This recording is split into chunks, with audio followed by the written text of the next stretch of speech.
আরে আপনি আমার সাথে এমন করতেছেন কেন? আমি এমন কি করছি? আরে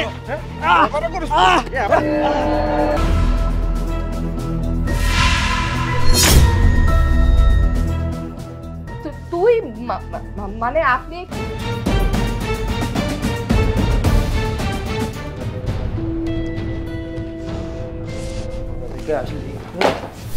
কি রে?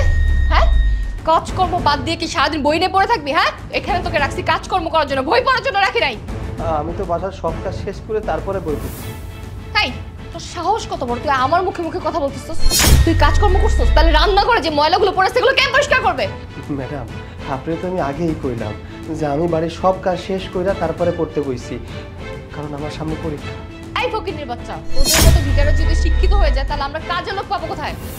ম্যাডাম, মানুষ তার যোগ্যতার দ্বারা চাকরি করে বড় হয়। আমি যদি আমার যোগ্যতার দ্বারা চাকরি পাই তাহলে আপনার সমস্যা তো হওয়ার কোনো কথা না। এই আমার বাড়িতে থেকে আমার বাড়ির কাজ করে আবার আমাকে বড় বড় লেকচার দিচ্ছিস? এত কথা তো আমি শুনতে চাই না। এই বাড়িতে যদি থাকতে হয় তাহলে আমার কথা শুনে আমার বাড়ির কাজ করে খেতে হবে। যা, রান্না করে, অনেক কাজ পড়ে আছে, গিয়ে রান্না করে থালা বাসন ধো, যা এখান থেকে। ফকিন্নির বাচ্চা, তোর এত বড় সাহস, তুই আমার মুখে মুখে কথা বলতেছস? তুই যদি বেশি অতিরিক্ত করস তাই এই বাড়ি থেকে ঘাট ধাক্কা দিয়ে বের করে দিব। ম্যাডাম, আজকে আমি গরিব বলে আমার সাথে এমন করে ব্যবহার করতেছে, দেখবেন আমি একদিন বড় হব, আপনার প্রত্যেকটা কথার জবাব একদিন আমি দিব। দেখ, তুই কিন্তু অতিরিক্ত করতেছস, আমার মুখে মুখে তর্ক করতেছস। যা এখান থেকে, রান্নাঘরে অনেক কাজ পড়ে আছে, গিয়ে রান্না করে কাজ কর, যা। কাজকর্ম করার খবর নেই, সারাদিন শুধু বই আর বই, পড়াশোনা। ছোট লোকদের আবার পড়াশোনা। কি হয়েছে? বাসায় এত চিৎকার চেঁচামেচি কেন? আর বলো না, চাকরটা পুরো আমার মাথা খারাপ করে ফেলছে। কেন? ও আবার কি করেছে? ও আবার কি করেছে মানে?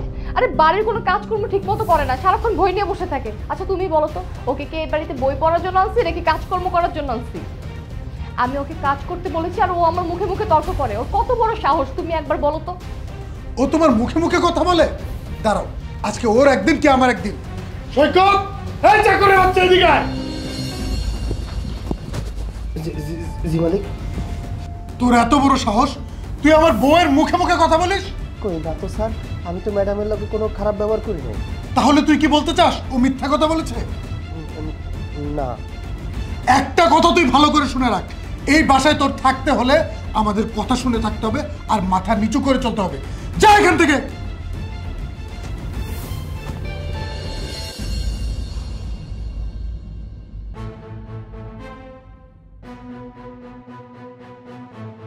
চাকরের বাচ্চার এত বড় সাহস, আজকে আমার মুখের উপর এতগুলো কথা বলছে। খুব পড়ালেখা করার শখ না? আচ্ছা, এমন একটা শিক্ষা দেব না যে পড়ালেখা করার শখ জীবনের থেকে চলে যাবে।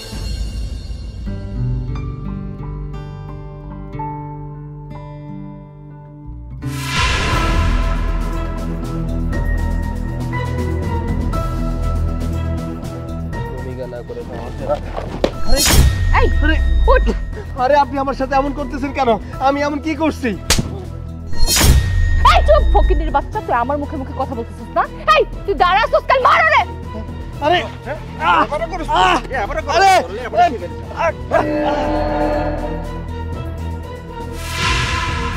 ওকে এমন ভাবে মার যাতে ও উঠে আর দাঁড়াইতে না পারে।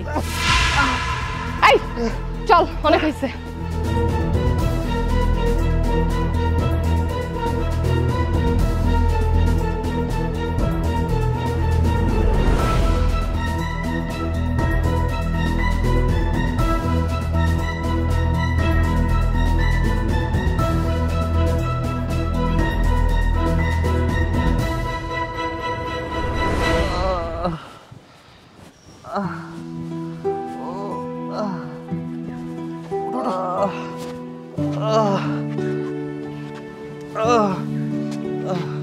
ছোট ভাই, ওরা কারা? তোমাকে মারলো কেন?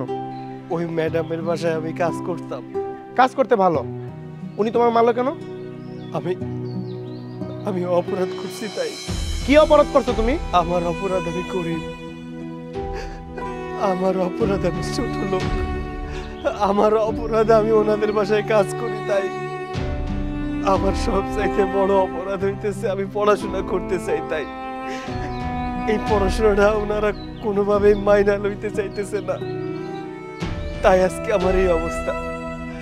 আমি আজকে বুঝতে পারছি পড়াশোনার কোনো দাম নাই, তাই আমি আর পড়াশোনাও করতে চাই না। কি বললে? তুমি লেখাপড়া করতে চাও না? লেখাপড়া না করার ফলাফল কি হবে জানো? আজকে যদি তুমি লেখাপড়া ছেড়ে দাও তাহলে তোমার ঠেলা গাড়ি চালাতে হবে, রিক্সা চালাতে হবে, কেউ তোমাকে মূল্য দিবে না। তুমি লেখাপড়া করে শিক্ষিত হও, কিছুদিন পরে দেখবা এই লোকগুলাই তোমার পিছনে পিছনে ঘুরবে। কিন্তু আমি কি করব? আমার কাছে না আছে টাকা পয়সা, না আমি কাউকে ভরসা করতে পারবো। ছোট ভাই, তোমার যদি আপত্তি না থাকে তোমার লেখাপড়ার যত খরচ আছে আমি বহন করব। কি বলছেন? সত্যি? হ্যাঁ সত্যি। ছোট ভাই বইটা রাখো, ওরা কি বইয়ের মূল্য বুঝবো, তুমি আমার সাথে চলো। আসো। চা খাবে? না এখন আর খাবো না। স্যার আপনার একটা চিঠি আসছে।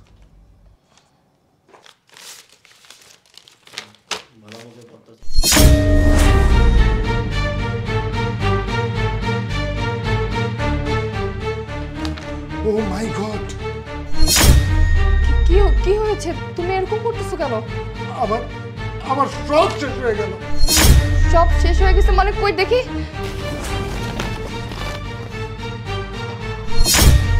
ও মাই গড, এখন আমাদের কি হবে? আমি তো কিছুই বুঝতে পারতেছি না। কি আর হবে? আর এখন আমি কি জানি?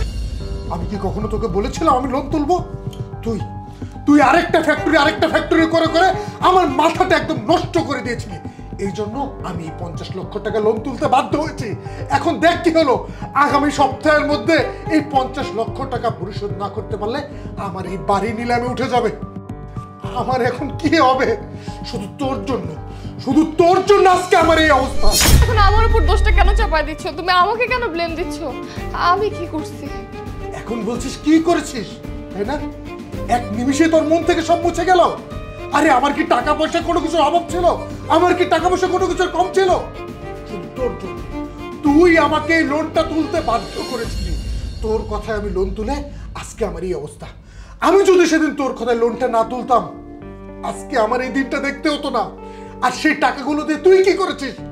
আমাকে দিয়ে লোন করিয়ে সেই টাকা নিয়ে তুই ব্যাংকও ঘুরতে গিয়েছিস, তোর বাবাকে টাকা দিয়েছিস। এখন কই তোর বাবা?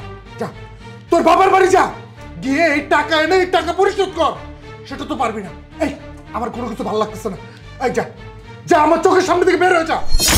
আমি কোথায় যাব বলো? আমি তো তোমার বউ, আমি এই বাড়ি ছেড়ে কোথায় যাব? তুমি একটু বোঝার চেষ্টা করো। যাবি না তাই না? তোকে আমার বাসা থেকে কিভাবে বের করতে হয় সেটা আমার খুব ভালো করে জানা আছে। কি করবে তুমি? তুমি কি আমার গায়ে হাত তুলবে? এই শোন, আমি তোর মতো ছোট লোক না যে তোর মতো একটা নোংরা মেয়ের গায়ে হাত তুলে আমি আমার হাতটা নোংরা করব। আমি কি করতে পারি সেটা কালকে সকালেই তুই দেখতে পাবি। দেখো, আমি কিন্তু তোমাকে ভালো ভালো বলে দিচ্ছি, তুমি কোনো উল্টাপাল্টা কাজ করবে না। তুমি যদি কোনো উল্টাপাল্টা কাজ করো তাহলে আমার থেকে খারাপ আর কেউ হবে না। খারাপ তাই না? এই তুই খারাপের দেখছস কি? তোর জন্য আমি খারাপ হয়েছি। তোর প্রত্যেকটা কথা শুনে প্রত্যেকবার আমি বিপদে পড়েছি, তাই আমি ডিসিশন নিয়েছি তোকে আমি তালাক দেব। কি বললে তুমি? শুধুমাত্র এতটুকু একটা বিষয়ের জন্য তুমি আমাকে তালাক দিয়ে দেবে? এত বড় কথা তুমি আমাকে বলতে পারলে? হ্যাঁ পারলাম। কাল সকালের মধ্যে তুই আমার বাসা থেকে বের হয়ে যাবি। আর যদি ভালোভাবে যেতে না চাস তুই দেখবি আমি কি করতে পারি। তুই যেতে বাধ্য হবি।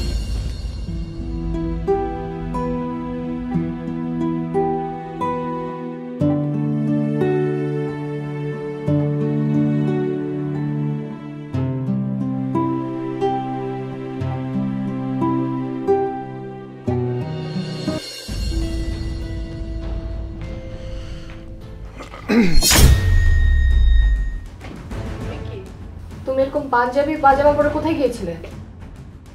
আর তোমার সাথে এই মেয়েটা কে? কেন, ওকে দেখে কি চিনতে পারছো না? ও হচ্ছে আমার নতুন বউ। কি? তুমি এগুলো কি বলছো? তুমি নতুন বউ নিয়ে আসছো মানে তার মানে কি তুমি বিয়ে করছো? তুমি আমার পারমিশন ছাড়া এত বড় একটা কাজ করতে পারলে? জীবনে তোর অনুমতি নিয়ে অনেক কাজ করেছি, আমার প্রত্যেকটা কাজই বিফল হয়েছে। আমার মুখে মুখে কথা বলছো না? ঠিক আছে, আমার অনুমতি নিয়ে অনেক কাজ করেছো না, বিফলে গিয়েছো না, এখন তো বিয়ে করে বউ নিয়ে আসছো।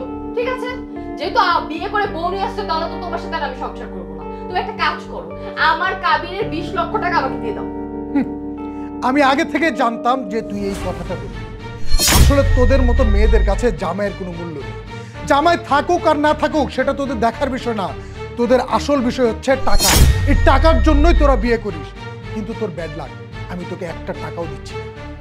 এই কি বললি তুই? হ্যাঁ, আমার কাবিনের 100 টাকাও তুই আমাকে দিবি না? একে তো তুই আমার অনুমতি ছাড়া বিয়ে করছস, আবার বলতেছস আমার কাবিনের টাকা দিবি না। তুই আমার কাবিনের টাকা দিবি কিনা বল। যদি তুই আমার কাবিনের টাকা না দিস তাহলে আমি এই বিয়ে নিয়ে দলে ঝামেলা করব বলে দিলাম।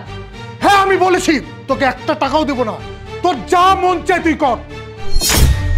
এই আমি তো আমার কাবিনের টাকা আদায় করেই ছাড়বো, দরকার হলে আমি কোর্ট অবধি যাব, ম্যাজিস্ট্রেটের কাছে যে আমি কমপ্লেইন করব। তুই কি আমাকে ভয় দেখাচ্ছিস? আচ্ছা ঠিক আছে, চল আমিও তোর সাথে যাব, দেখবো তুই আমার কি করতে পারিস। মেয়ে মানুষ সম্বন্ধে না তোর কোনো আইডিয়া নেই, তুই কল্পনাও করতে পারবি না যে আমি কি করতে পারি। আমি খুব ভালো করেই জানি তুই আমার কি হাল করতে পারবি। আর তুই বলতো তুই আমার কি করা বাকি রেখেছিস?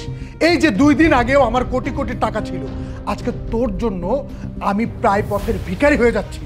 আমি না এত কথা শুনতে চাই না, তুই আমার কাবিনের টাকা দিবি কিনা বল। তুই একবার কেন, যদি 100 বার আমাকে প্রশ্নটাও করিস, আমার সাফ সাফ কথা, আমি তোকে একটা টাকাও দেব না। এই চলো। আরে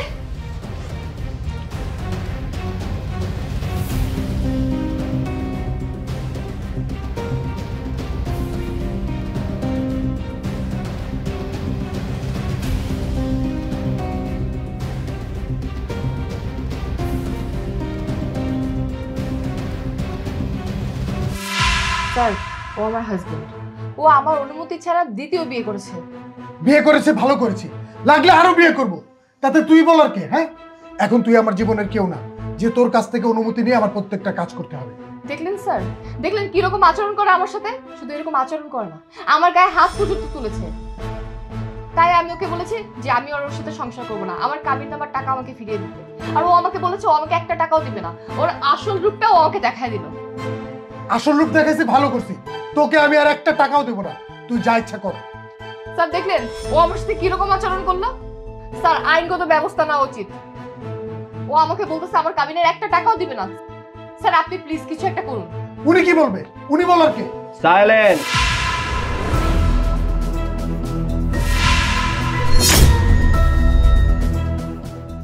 তুই মানে আপনি এখানে? এত অবাক হওয়ার কি আছে? আপনারা কি ভেবেছিলেন আপনারা লেখাপড়া করার সুযোগ না দিলে আমি পড়াশোনা করতে পারবো না, বড় কিছু করতে পারবো না?